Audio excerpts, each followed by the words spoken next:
15th, 2026. I'm Rich Tola, and here's what's cooking for today. Number one, cell phones in the classroom. The tides are changing. Number two, I'm going to do a reading from my book, The Sub, Tales of an Inner City Teacher. And number three, we got another movie review today. King Arthur, Legend of the Sword. This is a 2017 action fantasy film. But guys, I went to see this yesterday, and I'll tell you, I really like this film. Charlie Hunnam, Jude Law, and Astrid Burgess Frisbee. Excellent film. But we're going to be talking about that. But first, how about your ABCs, guys? What's going on? So today, right, the all-body workout, blissful sleep, and colorful diet. Well, let me tell you, I was really tired today. Didn't get the blissful sleep in last night again. But the workout, I'll tell you, I was 80% because I got to go back to finish my arms. I did 80% of the workout. Excellent. But I didn't finish. I was tired. Said, let me get out of there. And then as far as my colorful diet, excellent. Had the egg whites, the kale. I love that this morning. You guys know I love the eggs, the kale, the apple. So get it in. Get your ABCs in. You know that. All right. Let's do this. I got a couple of shout outs today. The first is a rest in peace shout out. Guys, I don't know if you saw this, but it's the creator of the satirical American comic strip Dilbert, Scott Adams. He died after a battle of prostate cancer. Give a rest in peace to my father. Started with prostate, and then it moves into other areas. But you guys remember Dilbert? I read Dilbert. Dilbert was from 1989 in the newspapers. Are there any newspapers anymore? Well, from 89 to 2023. Now it's online. It's called Dilbert Reborn. But it was one of the most circulated in the United States, most circulated comic strips. Talked about the absurdities and frustrations of the modern high-tech corporate environment. And it was a good comic strip. But rest in peace to Scott Adams, who passed away. All right, how about this?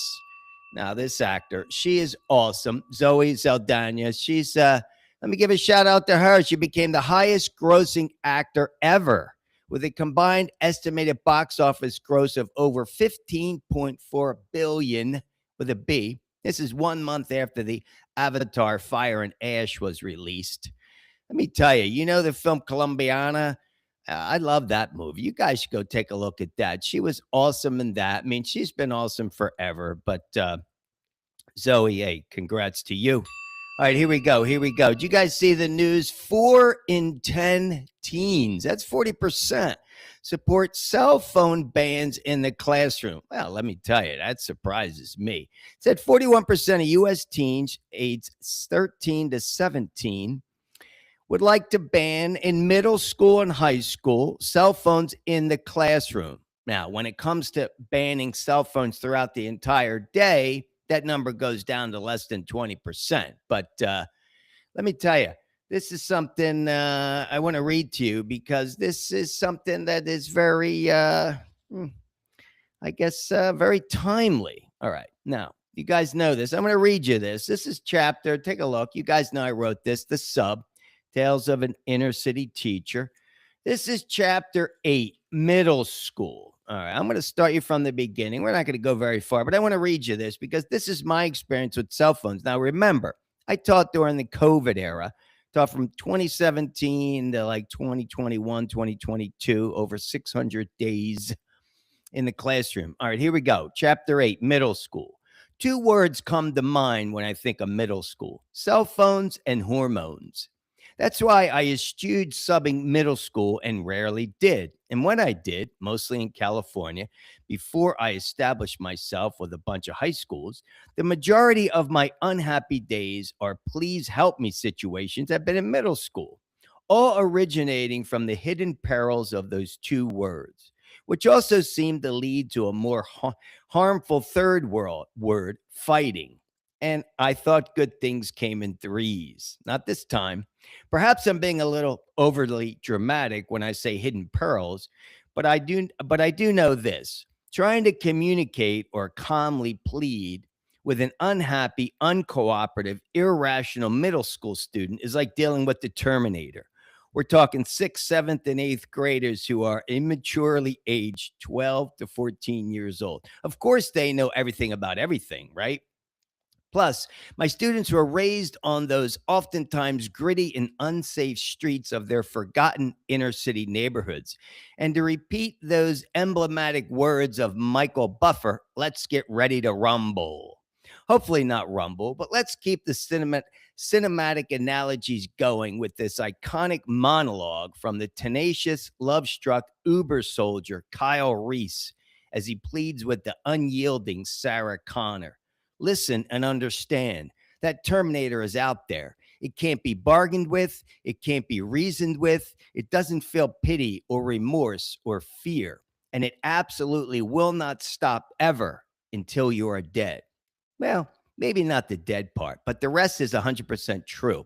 In addition to sending your best students to retrieve their long overdue classmates from the restroom because we couldn't go in, here's a list of inanimate objects that have been thrown at me or towards me, as well as other teachers I have assisted. Desks, yes, desks. Textbooks, yes, big heavy textbooks. Notebooks, pencils, erasers, paper airplanes, homework assignments, athletic balls of varying types and sizes, empty soda cans, hopefully empty, bottle caps, candy wrappers, half-eaten fruit, plus water cooler paints and paintbrushes with paint on them.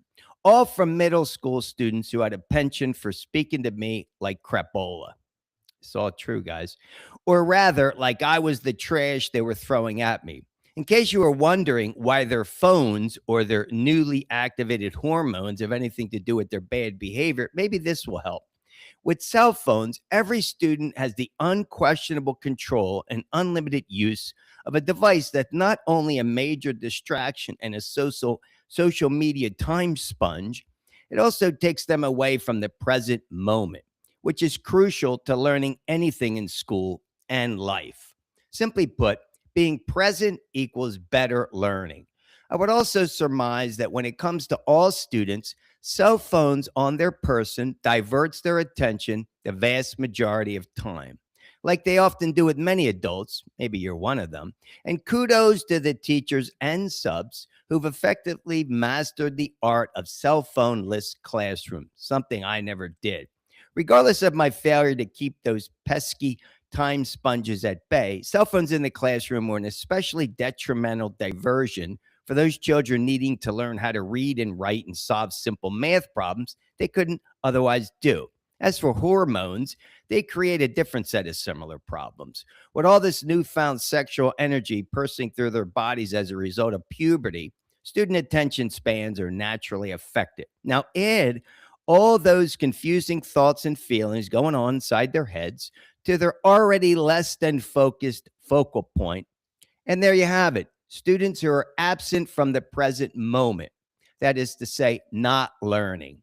A long winded way of saying puberty messes with your mind, body, and focus. That said, an even more challenging environment is created for teachers and subs when middle school students get a little touchy feely, whether it be roughhousing in the classroom, hallways, playground, gym, or the more advanced physicality inducing petty touching, hugging, and sitting on each other's laps.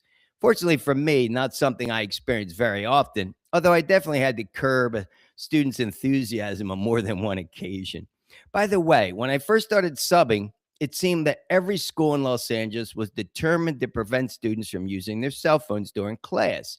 In our training, we were told to prohibit cell phone use altogether without ever touching or taking them from students, because if they were damaged or broken, we would be responsible. Certainly not something any sub wanted deducted from their paycheck.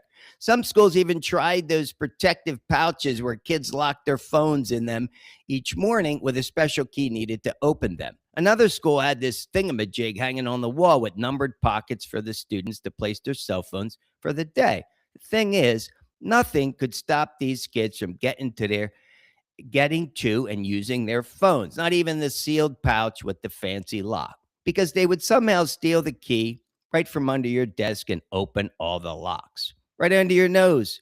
Like the time this eighth grader did his best anaconda impersonation and slithered his way across the floor until he reached my desk.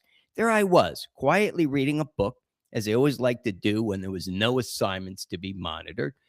And there he was, as quiet as a church mouse, as he swiped the key right off my desk without me noticing. That's true.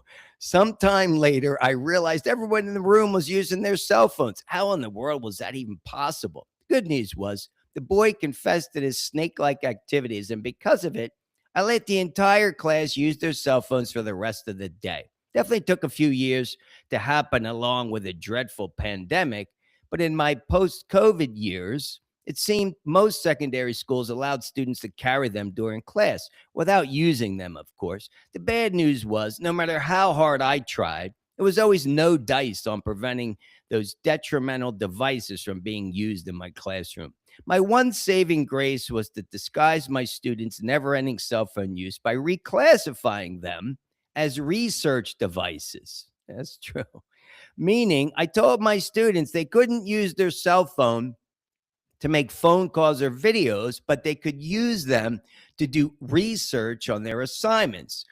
So they can use their research devices and not their cell phones. Semantics, I know, but it softened the blow of my obvious failure to be cell phone free. That's true. That's all true. I'll tell you. That was what I had to do. I had to come up with this sort of methodology to say, I'd hold up the phone. I'd say, listen, this is not a phone. It's a research device. Just please give me 20 minutes to teach you something.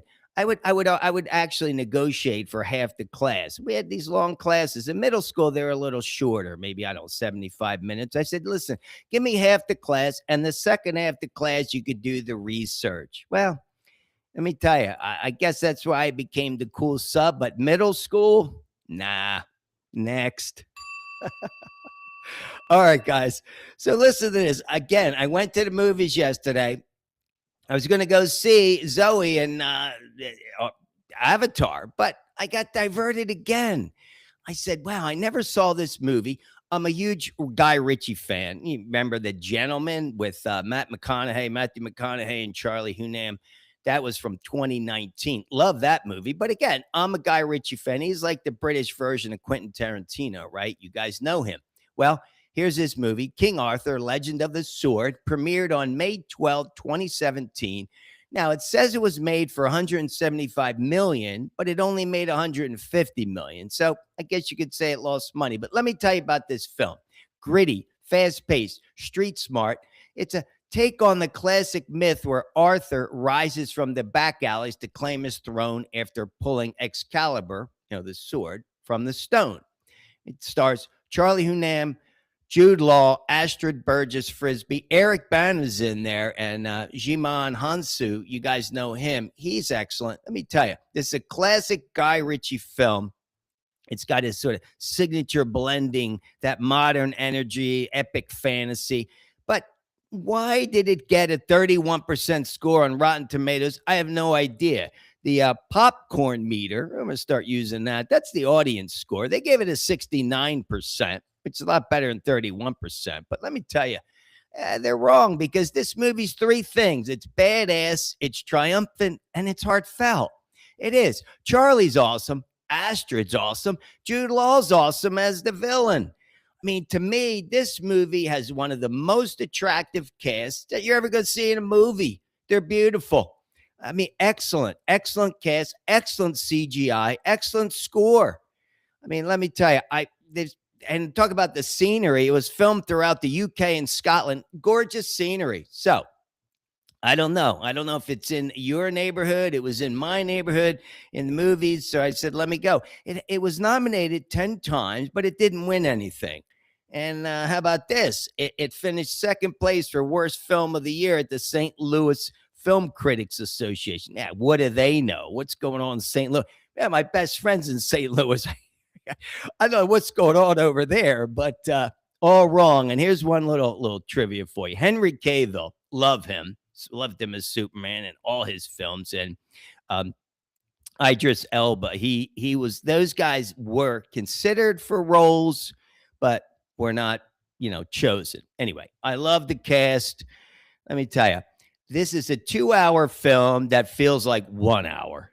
Well, anyway, even though it's not a new film, it's not one of these 2026 jobbers, I'm giving this an A minus. I mean, I love this film. Again, try to get this is an A film all the way. So if you could see it, I'd go see that. I'd go see Colombiana if you want to see her. But guys, got to go out there and like I said, love movies, and this is a good one. I'll tell you. I'm glad I did it. All right, guys, that's it for today. Have yourself an awesome Wednesday, and as always, get your workout in. Peace.